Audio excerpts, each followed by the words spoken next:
Welcome to this collaboration between the New York City chapters of the Romance Writers of America and the Historical Novel Society.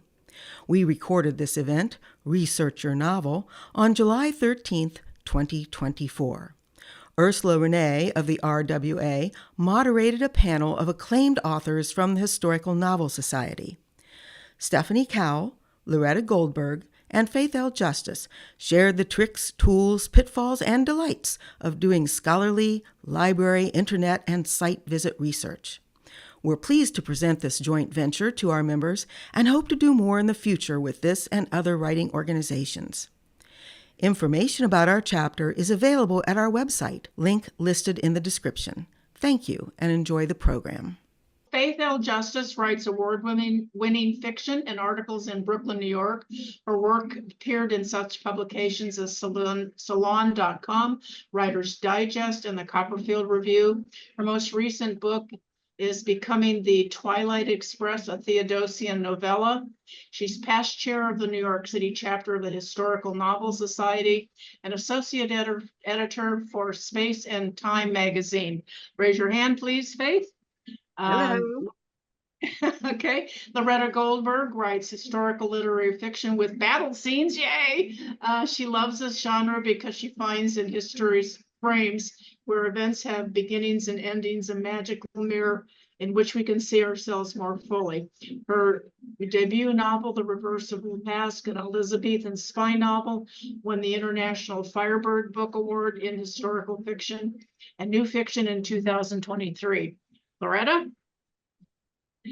Stephanie Cowell has been an opera singer, a balladeer, founder of Strawberry Opera and other arts venue, including a Renaissance festival in New York City. She's the author of Nicholas' book, The Physician of London, The Players, a novel of young Shakespeare, Henry Mozart, Claude and Camille, a novel of Monet and the Boy in the Rain. Okay, so I'm going to turn it over to our ladies to talk about their work and what we need to do in order to be doing the optimal research for our historical books. Okay, so good morning, everyone. I would like to start with asking, what online resources do you use? And anyone can jump in. I will start off on that. I am rather leery of most online resources. I think that the internet has become polluted with tons of misinformation of all different kinds. So I tend to stick to academics. I will follow professors. I will look at books from university presses. There's an organization called JSTOR, which is a journal of academic, articles that I do look at frequently. So I tend to stick to the academics, and I want to just do a real quick story of why this is a problem for me.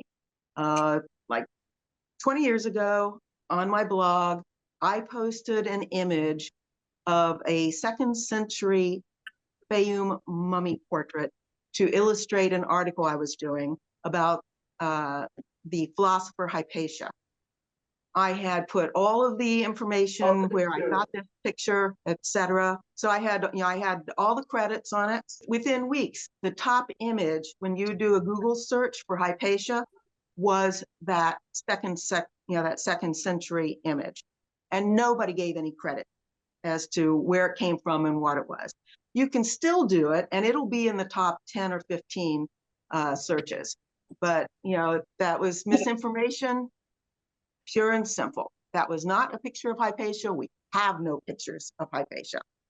But yeah, so I'm leery of almost anything you get from the internet. Well, I'm happy to say what I use.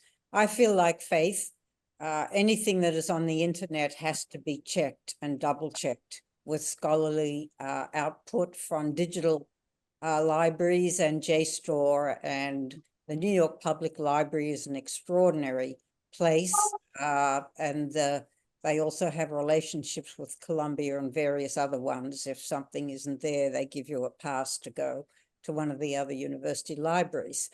I do use Wikipedia if I'm looking at something as a kind of introduction, like what is the elevation of a place, or that kind of thing. And then I look at the references that they cite in the articles, and I follow some of those up.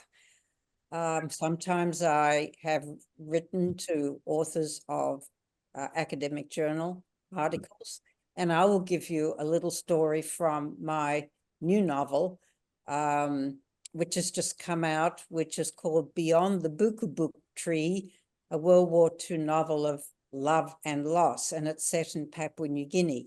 So in the editing, my publisher wanted to change the title. We agreed.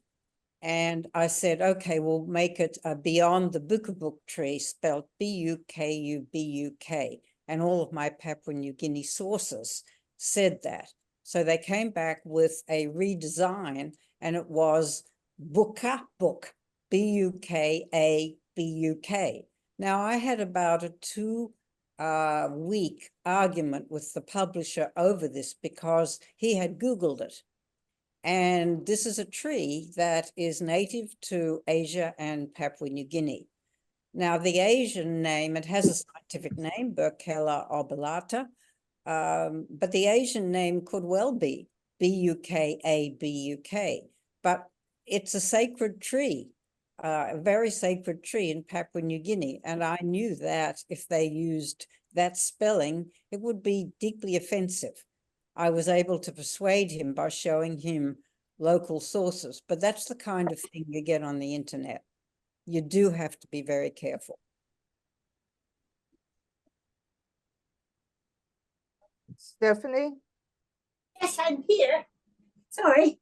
Hi. So I do almost all my research with books.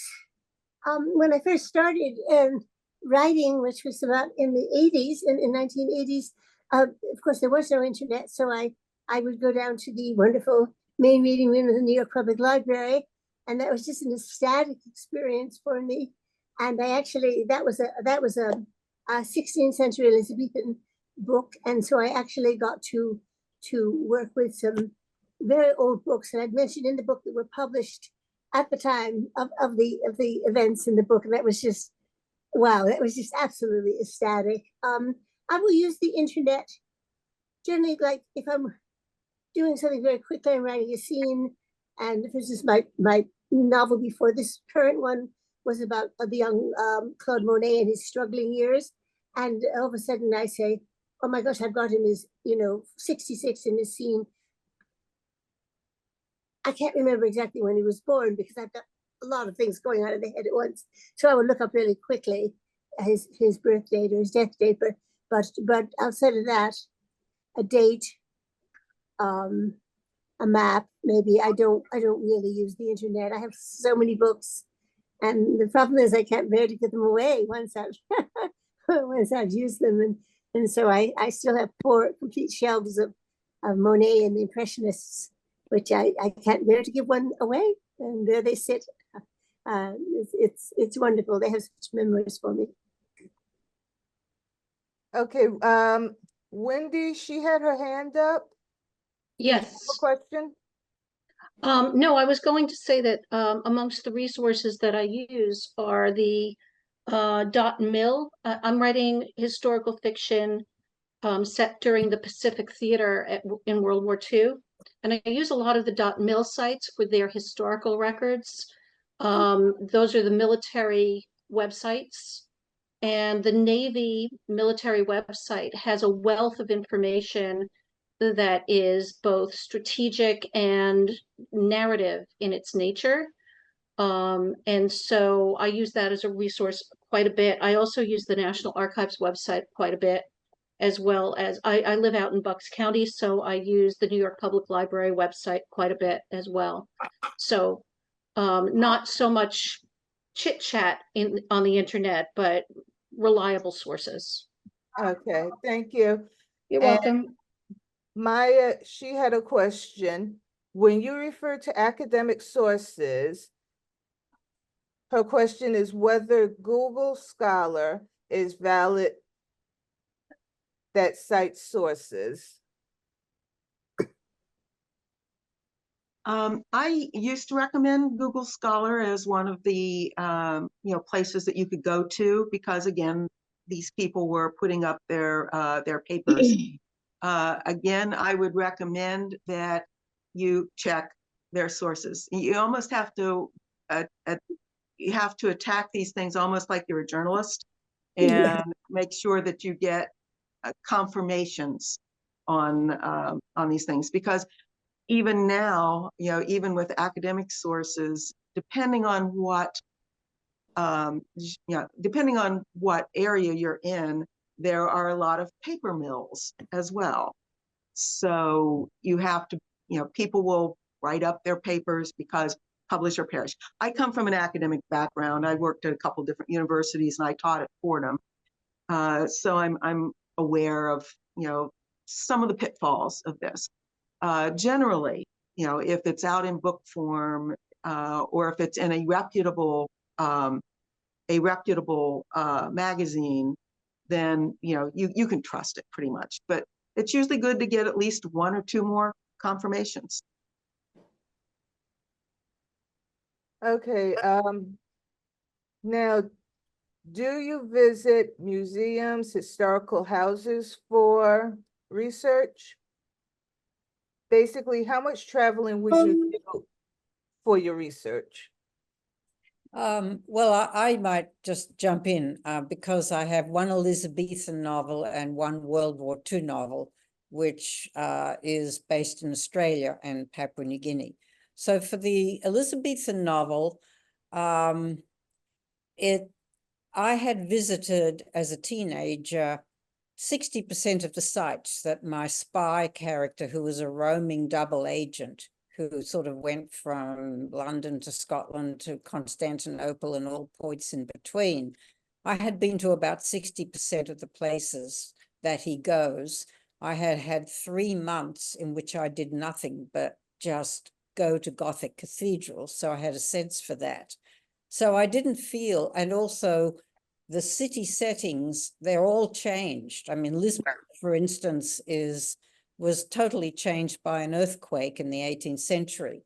So I didn't feel the need to visit those sites again. I got an architectural history of 2 cathedrals, Saint Denis and the Duomo, so I knew exactly what state they were in 1580.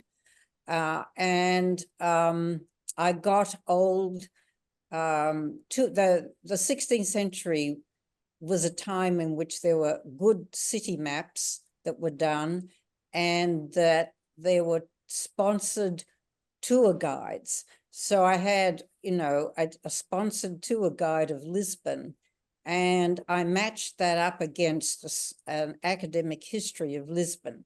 So to give you an idea of just the difference, the sponsored tour guide said that Lisbon had X number of wells and fountains and the water was pure.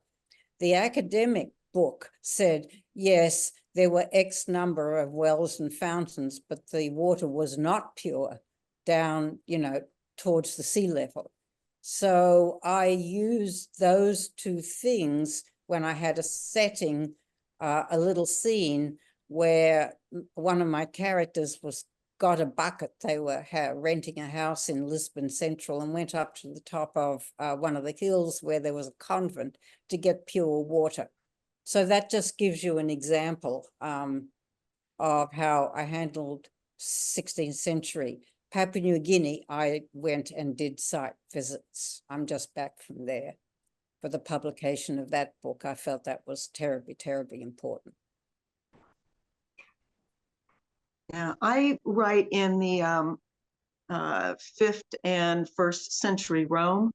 There are ruins, and there are still, a few extant buildings and things like that. I have visited Ravenna, Rome, Istanbul, which was Constantinople, and loved every minute of it. Highly recommend, if you have the means and the time, to travel do, because it is inspirational.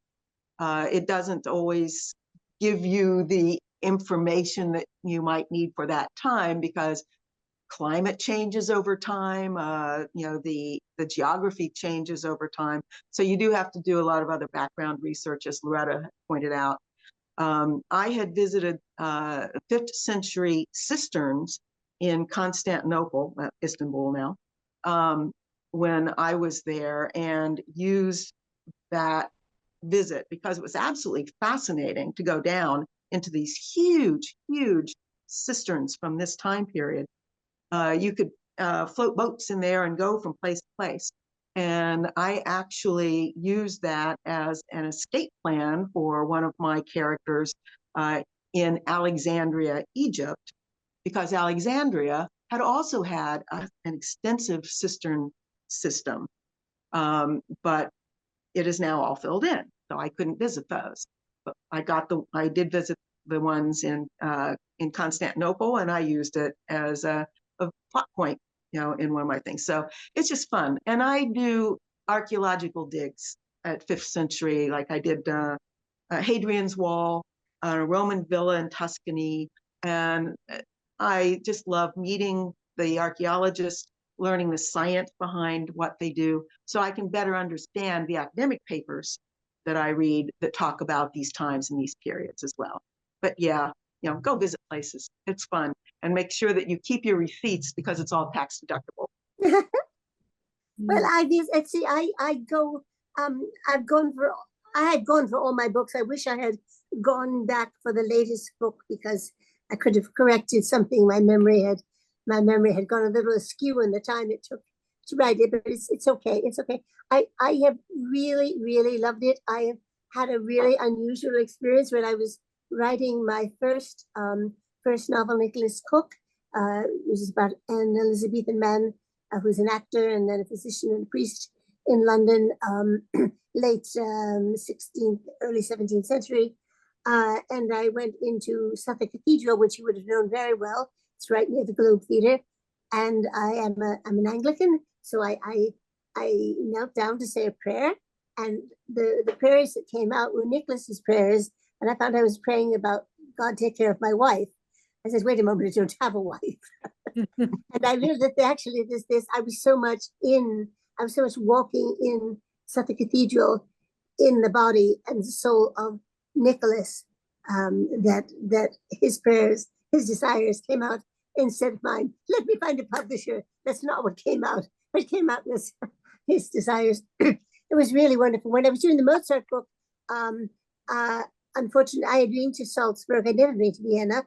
And unfortunately, I had family illness at the time, so I couldn't travel at the time.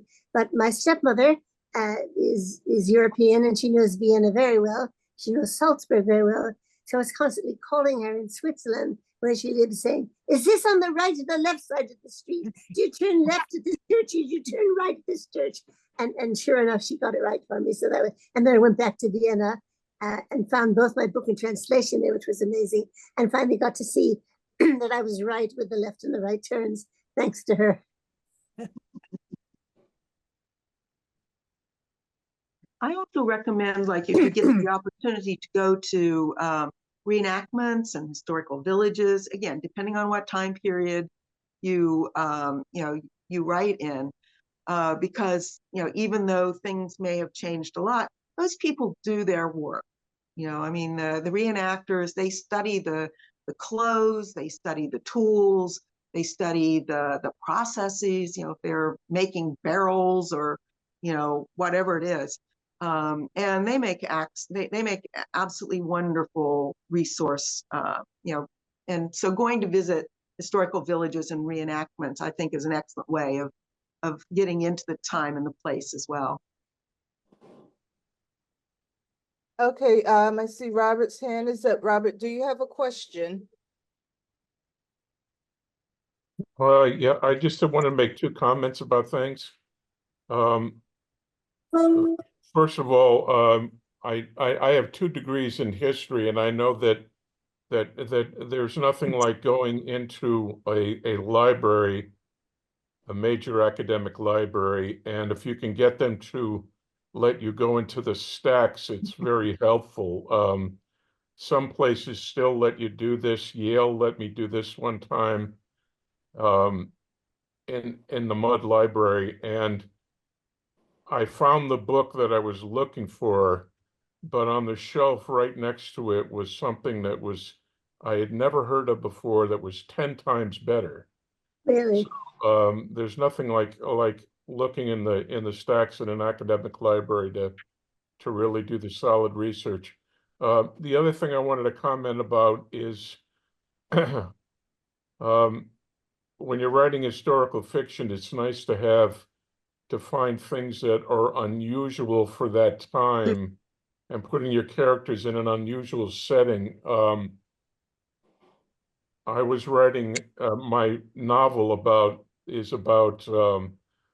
a woman, female explorer in the early 20th century. And I was thinking one day, who was it that had the first icebreakers that were able to go into the Arctic? Excuse me. And I found out that it was the Russians that had done this, and that there was a still existing ship in St. Petersburg that you could visit. So I went to St. Petersburg, got a special tour from the captain of the ship, and got so much information and so much pictures that I could describe in my in my novel. And then I found out that the Russians hadn't built it in Russia; they had built it in on the Tyne River in Great Britain. And I went there and went to the local library and the local historical society, and they had all I got the blueprints and everything of the whole ship. So the internet is very good about locating where there are still existing examples of something that you could use in a novel. So that worked out very well for me. Okay, thank you, Robert. Okay, back to our panelists. Have you ever interviewed someone to get information for your novels? I have. In Papua New Guinea, I had various people who knew the country very, very well edit it before I submitted it to publication. But when I got there, I interviewed a lot of people about what life is like in Papua New Guinea, but I met a particular man who was the main expert in World War II sites. He was a Papua New Guinean from the Sepik area, but he lived in Rabor where things were set. But he was also an initiate into the secret Tubuan Society, which is the traditional society of sorcery and bush medicine. So he knew all of the old legends. And I interviewed him about all sorts of places where I'd set things, and I had an intuitive feeling about it from having studied the satellite maps and done a lot of reading. But he was able to sort of get it to really a more spiritual level. So yeah, I have done that. And I think Stephanie has a lot to say about interviewing people. Well, I don't know if I'm trying to remember, probably forgetting a lot. What comes to mind is for a book I have not yet finished. I have a lot of those. And so I wanted to write another book, another novel about Monet, and this time about his stepdaughter, who was very, very influential. And in his painting his big water lily panels, in fact, if it were not for her, he wouldn't have done them because he was quite falling apart by that stage in every way. And I went over to Giverny, his village where he lived, and to the museum in the little town next door. And there I met a man totally spontaneously fortuitous. I was introduced to a man who spoke no English, but he was I think the great grandnephew of my character, and had made a life studying her. And it was just, and he just beamed all over me, and I just beamed over him. And of course I lost all my French, the little that I have. And so my friend interpreted, and then I wrote him and said, what do you know of her? What has come down in your family? What was she like? And he wrote me back, and it was really, considering this woman died probably in 1942. So this was living history, which had passed down. He subsequently has written a lot about it. But just to talk to a relative of my major character was quite just an ecstatic experience. It was just great. So that's one thing I can remember. Well, I know of nobody who survived from the 5th century. So I have not been able to, even look at, descendants from my characters. However, I do frequently, interview scientists and other historians, about the times, and very specific, kinds of, again, like, what did they wear? What did they eat? How do you make garum? Things of that nature. And everybody has always been completely wonderful. When you're asking people questions about stuff that they are interested in, they will give you anything. Oh, yeah. It's a delightful experience to interview people, about things that they are interested in, and they will give you lots of great information.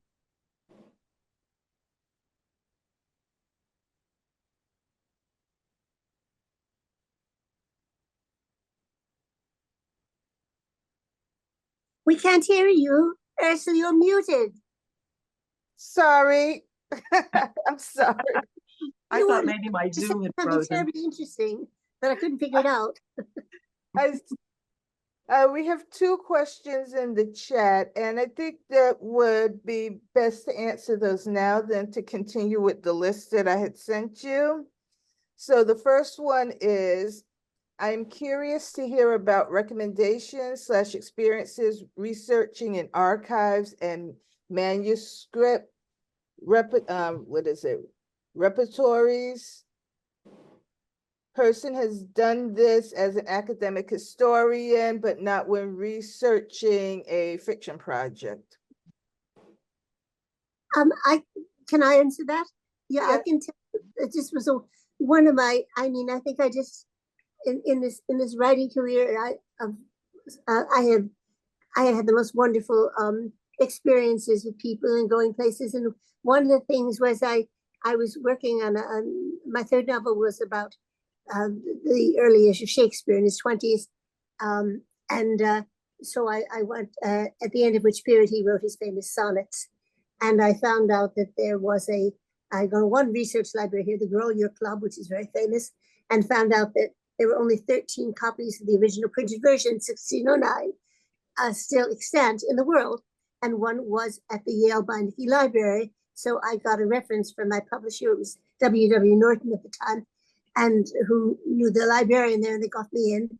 And it was the most amazing experience to go into that library and to see all their first folios and first editions of all the Shakespeare plays. And then he gave me this little book and gave it to me, and I sat at a table with it for about 2 hours, and I had little foxing on it from a candle wick. And I did not know 1609 Shakespeare was still in London. I did not know this might have been his copy. He might have touched it. So it's just a really sort of transcendent experience between me and my imagination of how I made the young Shakespeare in this book and why he wrote the sonnets, and the actual one of 13 copies too. That was great.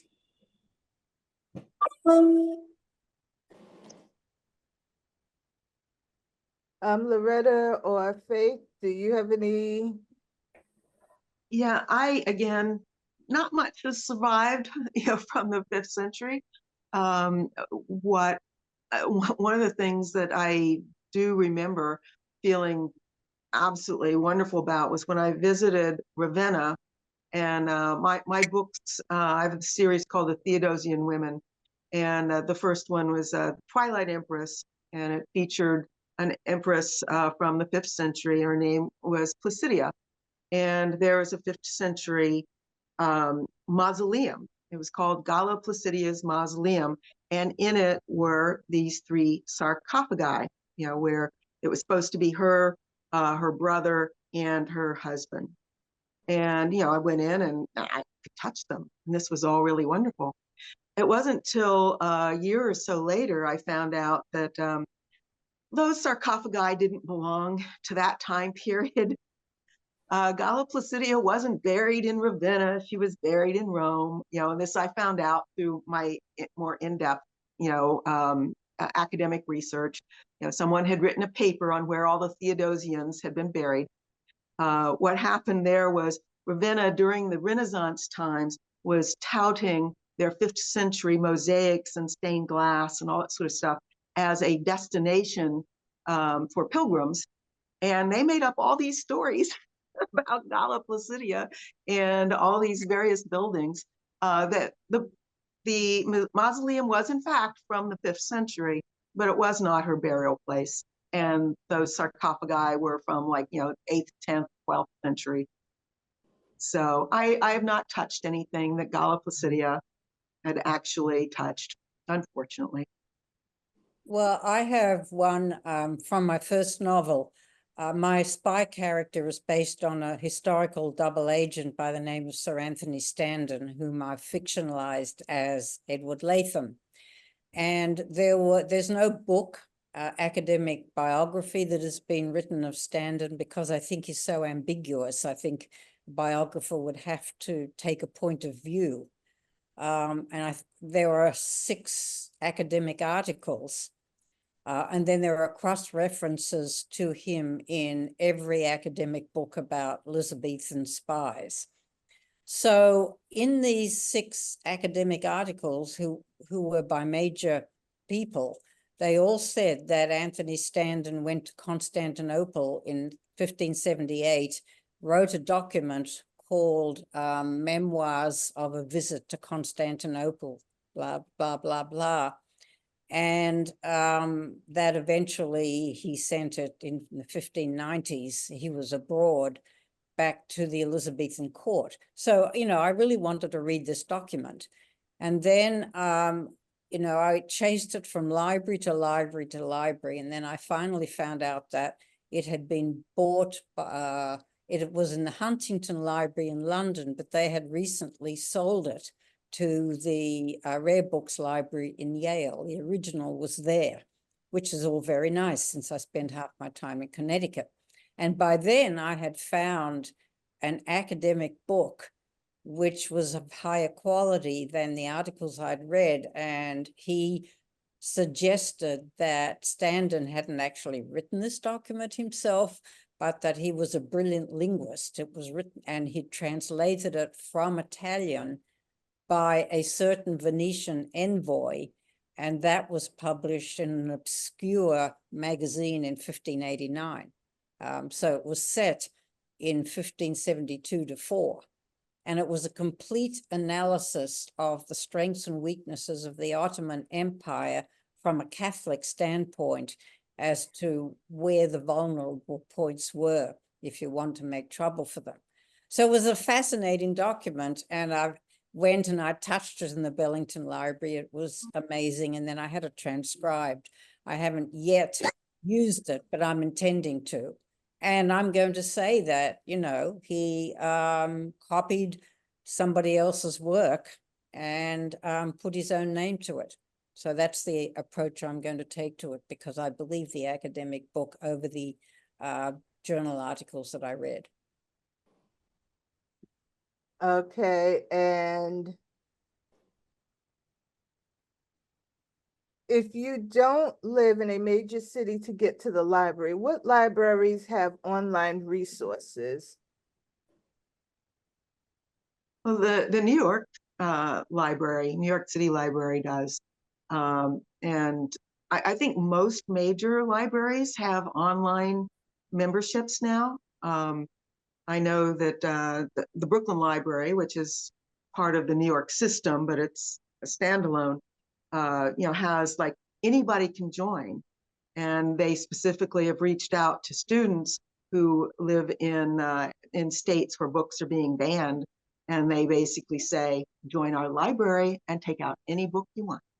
Mm. So yeah, it's most of the big libraries now have online resources.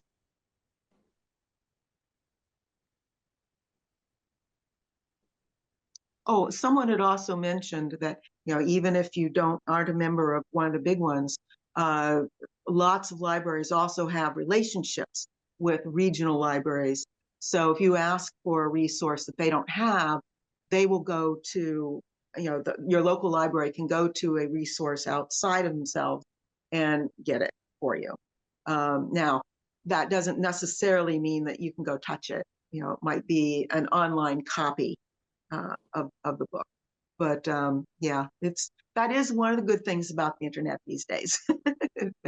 Their information is sucked, but they're making contact with other people in terms of finding the academics, being able to get in touch with them through their emails, and those kinds of things. That is useful. That is the one thing I put the internet high up for.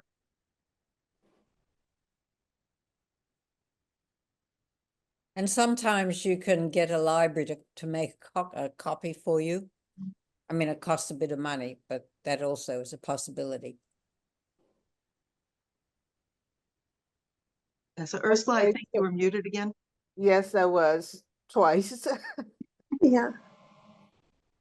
Okay, I so see now you. I'm going to go more into the writing aspect.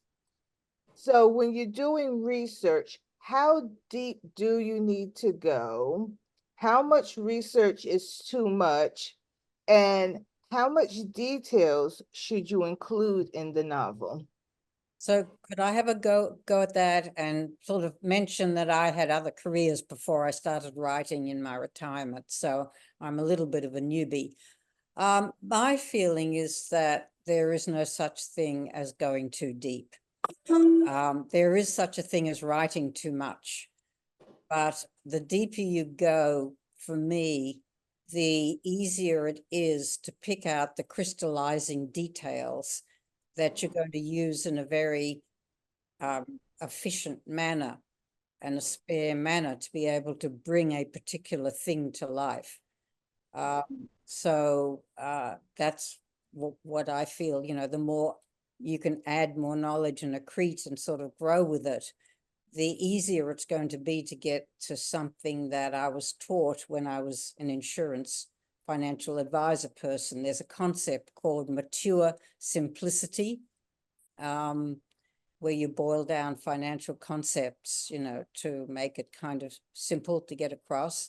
And I think that the deeper you go and the more of a grasp you have of a culture and what happened, the easier it is to just select those vivid details that will mean something to the reader. Yeah, I totally agree with Loretta on this.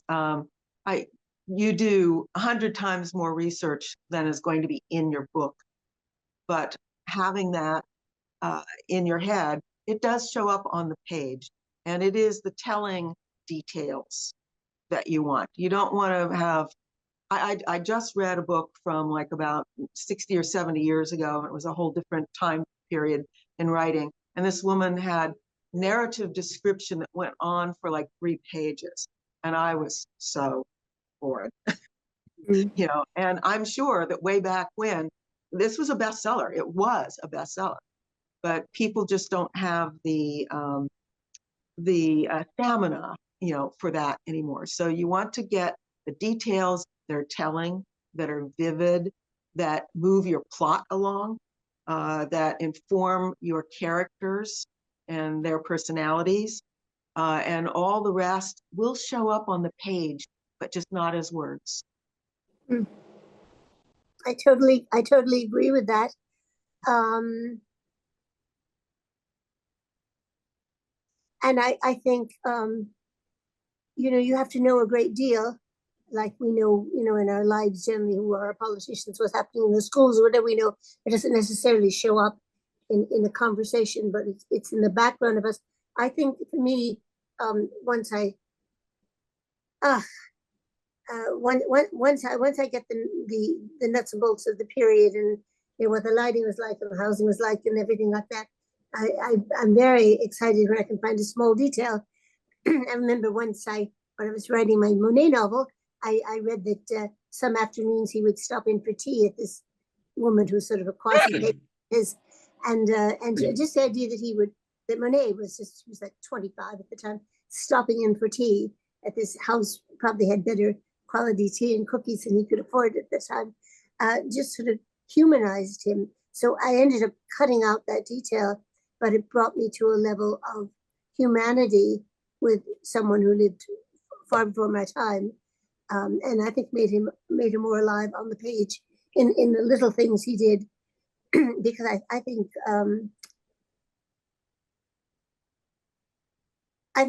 our lives are composed of very small things in the middle of very big things, and you know, wondering if we have a clean shirt in the middle of going out to do something which on the book will be life-changing, but you're wondering about your shoes pinching or the not having a clean shirt is very strong in your mind. Mm.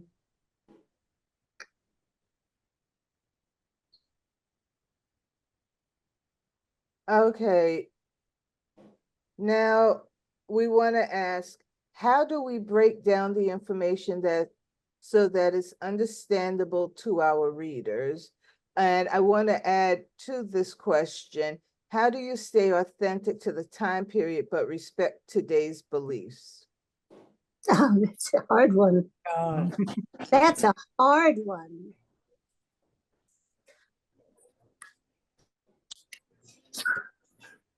Well, I could say, I'm sorry, I think it's, Go ahead. were you about to say something?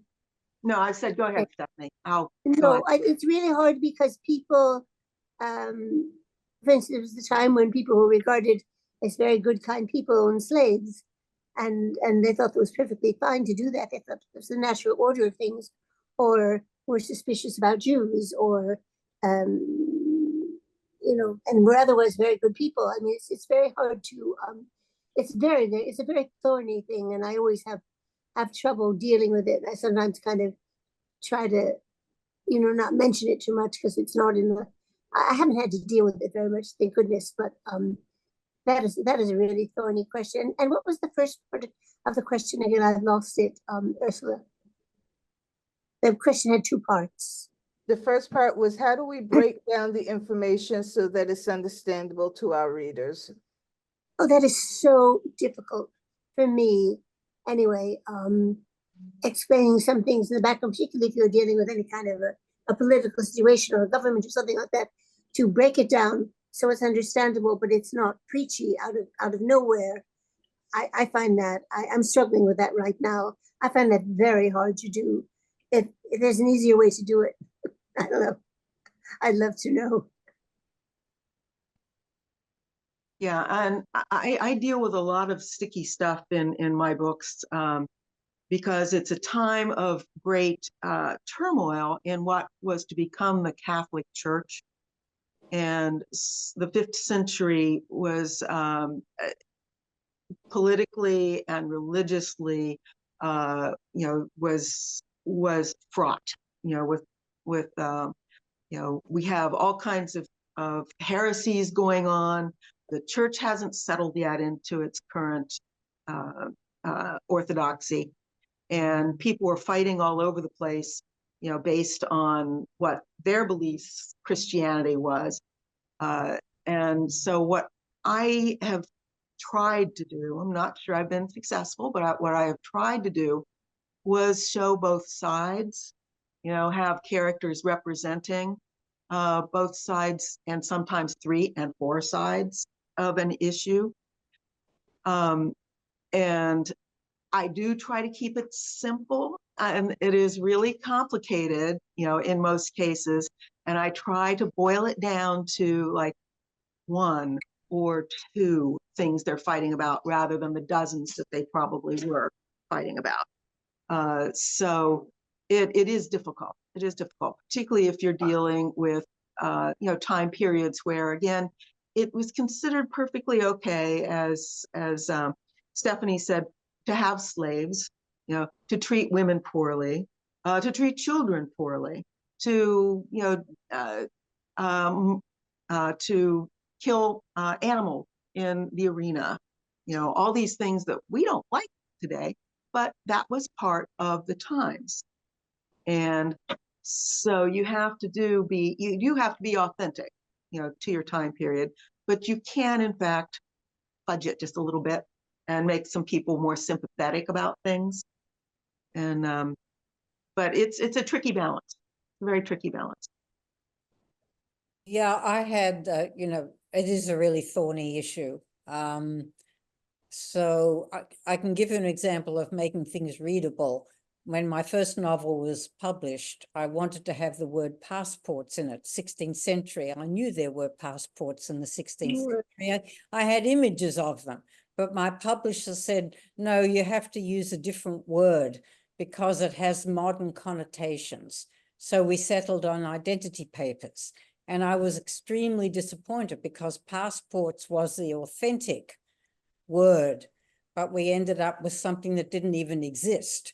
In order for it not to create, all sorts of visual images in the reader's mind. And they are a tutor, this publisher was a tutor specialist.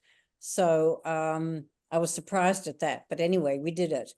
Now in my Papua New Guinea novel, I had to deal with the fact that Australians were very racist, and they were just so profoundly racist in their attitudes and their behavior. And I think that I had the racism in the novel, but I put it into some people who weren't my protagonist, because there were some Australians who weren't racist. And so although, the protagonist in my Papua New Guinea novel is actually based on an uncle of mine who was a doctor. And in the back of a photograph he sent back of a native girl, there was a very racist kind of script on it. But I have fictionalized him and made him less that way, whereas I've put the racism into other characters. So that's I've handled it. I think that I was a bit namby-pamby about it. I think I was too soft on Australian racism. But, as Stephanie says, it's an impossible issue. I just don't know how to deal with it.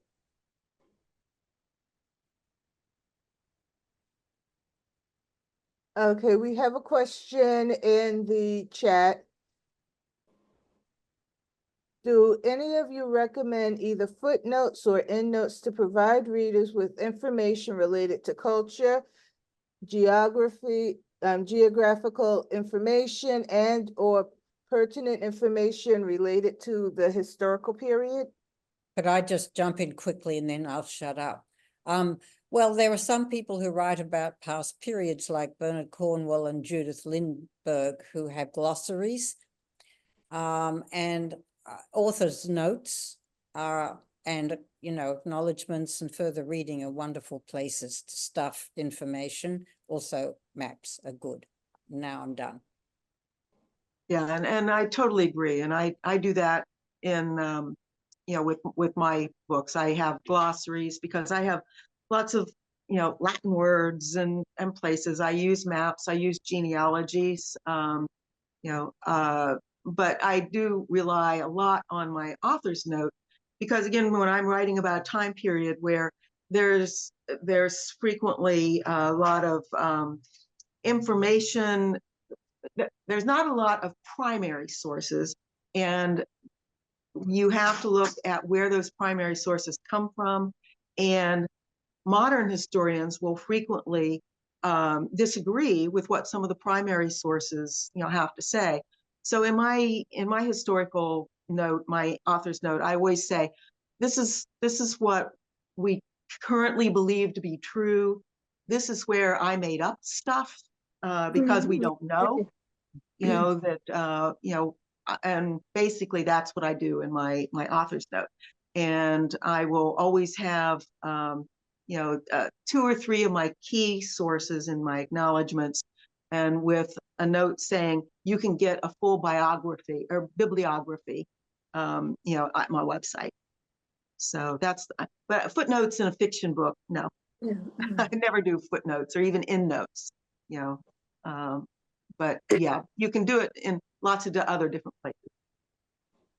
I do about historical notes at the back of the book with maybe 2-3 pages, maybe 2 pages to keep it shorter paragraphs. And I always say that certain events have the time has been changed or compressed in the interest of dramatic strength, because if you don't have dramatic strength, you have no novel, and then people will not read your novel and say, oh wow, I've got to find a history book about this, because this period is so fascinating. You've got to always preserve your dramatic strength, and find out what is your biggest dramatic thing, and mount towards it. And in my first 3 books, in my Elizabethan books, I worked, for instance, with the actors who were in Shakespeare's troupe, and I put down who they actually were, and if I had changed anything, so that they basically who they actually were, and then I put a little list of the people who I had invented, and so that people knew if they were dealing with a real character or not. Okay, and actually, that brings us to the last question, which I had not sent you, but had popped in my mind since our last communication. How do you work with characters who were real? I'll start off on that because all of mine are biographical novels. I know Stephanie is as well, but hers have been more modern, and what I have to do is look at what historians have said they did. So, what wars were they involved in? Did they condemn somebody to death? Did they rule during certain time periods, and what were their decisions during those time periods? So I take a real person, I look at what they actually accomplished, that we think they actually accomplished, and then I create a personality and a character that I feel would have done those things, and what would have been the motivation for it. So I have an example in my Becoming the Twilight Empress. My young character, Galla Placidia, we know that she condemned her foster mother to death during the first siege of the Goths when they besieged Rome. Well, I don't want my character, to have been a murderer right off the bat. And so, how did I deal with that? Okay, and I created a scenario where her foster mother, who was a very important woman and very powerful woman in her own right, basically told her young, impressionable niece to say, I don't want you killed too. And if this is going to happen to me, my husband's been murdered, my son has been murdered, my daughters have died, you are the only family left to me, and I don't want you going down this, with me. So, I have her saying to Placidia, I forbid you to go down with this, the ship with me, and sign it when it comes to you. And so that's how I dealt with that. Whether or not that was what actually happened, I don't know. All the historians have given like 3 or 4 or 5 different, possible motivations, but we don't know. We weren't there.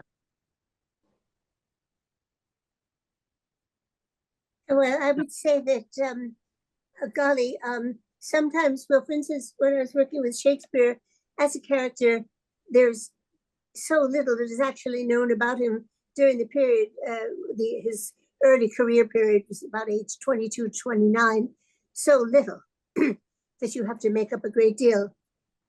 In my Monet novel, there was a fair amount, not a huge amount, about Monet in his struggling years, his 20s and 30s, because people didn't, except for his good friend Bazia, people didn't, I guess it was just his painter, it wasn't Monet, So I guess people just didn't keep things. We are still finding out things. Something was found about 20 years ago on the bottom of a closet that one of Monet's friends, and no one bothered to clean out the closet in a long time, about 150 years actually.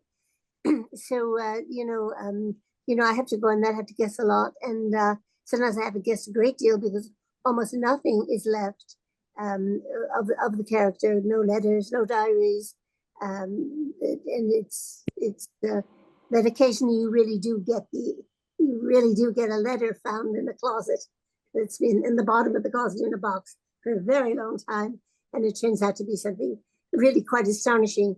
As we are looking at these people now as much more famous people and much more worthwhile knowing than their contemporaries thought, I suppose. Well, I write about real people. Anthony Standen was a real person.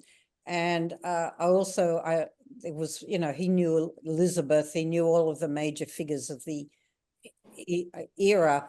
And I try to be as totally true to where those people were at the time. The historical people like Elizabeth Walsingham, we know sort of a lot about what their attitudes were.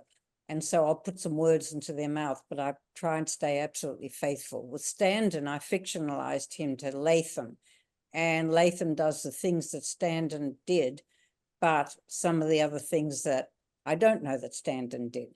So that's how I blended it. With my Papua New Guinea novel, all the senior officers and commanders are as they are in history. And I was as faithful as I possibly could. All the junior officers are fictional, and my uncle is fictionalized. So that's how I've dealt with it. And I'm very clear in the author's note as to what's fictionalized and what's from history. Okay, that's it for all the questions that we had prepared beforehand. I do have one question in the chat, and I wasn't sure. Kiara Morgan, you said, do you have to be American citizen or in the US? And I wanted to know, are you referring to getting online accounts for libraries? Yes, that was my question, because living in Mexico and being a Canadian citizen, having access to libraries is a very difficult issue for me, because Mexican libraries have everything in Spanish, and being Canadian makes it very difficult to get access to any libraries in the United States, in my experience. But if some of the American libraries are accessible, that would be useful. If anyone knows. I have no idea. Yeah. Can I just say that I found out, wanted to say this before, a generous source of collective wisdom. The Historical Novel Society has many members, the big one on Facebook. Yes. And if you have a question to ask about anything, I wanted to know, what was I asking about? I was asking about daily life in London during the Cromwell period, and people chimed in with all sorts of books that I had not heard of. A couple absolute treasures which I located, on Amazon, was able to find. But I never would have known the names of those books. So they are really a general. There's somebody on that wonderful big website who is dying to tell you what was happening in France in 1510, and just can't wait to be asked. And then you make a friend and you get your information. It's great. Yes, yes. And my experience is that there is an amazing amount of very useful information on the internet, amazing sites, especially for me, because that's where I have to do all my research. And I study French history. So that's even more of a challenge. But yeah. Okay, someone added in the comments section that you can get a guest card or, for example, join the Cultural Pass program. Yeah. Or also too, just go to nypl.org and ask them. I'm pretty sure you could get a library card. Just nypl.org, New York Public Library. They'll help. Okay, thanks. Thanks a lot. I'll try that. Christina?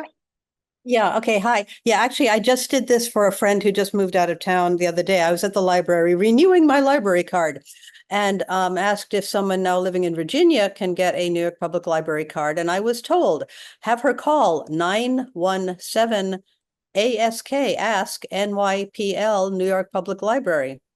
Great, very good. That number, and the librarian wasn't sure how it worked. He thought she might need to pay a small fee, but that's the number to call. So 917 ask NYPL. Can you put that in the chat, Christina?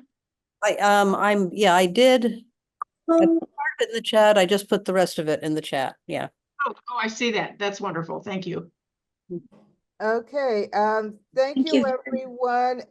Before we go, I would just like to I think say- Christina, do you have a question? Yeah. Not another question, just a little comment, because this friend who I did it for, she actually has been using my library card. So if you have a friend in New York, you could also use their library card number, because in Virginia, apparently they have like almost no audiobooks.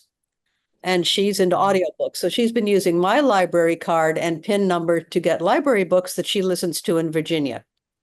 So that's another thing you can do if you have a friend. Yeah. Thank you for that. Thank you. So before we go, I just want to first thank our panelists, Faith, Stephanie, and Loretta. You can visit Faith at faithljustice.com. Stephanie at stephaniecowell.com. And Loretta at lorettagoldberg.com. And I want to add, thank you very much for everybody who joined us today. We really appreciate it. I hope this was I thought it was a great session. I hope everybody enjoyed it. If anybody out there is interested in joining our chapter, please do let us know. I've posted my email address in the chat, and you are invited to contact me directly, as well as looking on our website, which is RWANYC.com. And I look forward, hopefully, to seeing each and every one of you at a future meeting. That concludes our program. We hope you enjoyed it and learned something new. You can find out more about the New York City chapter of the Historical Novel Society at our website, or contact us at info@hnsnyc.org. And finally, please consider supporting our volunteer panelists and hosts. You can contact them at their websites in the description. Thanks for joining us.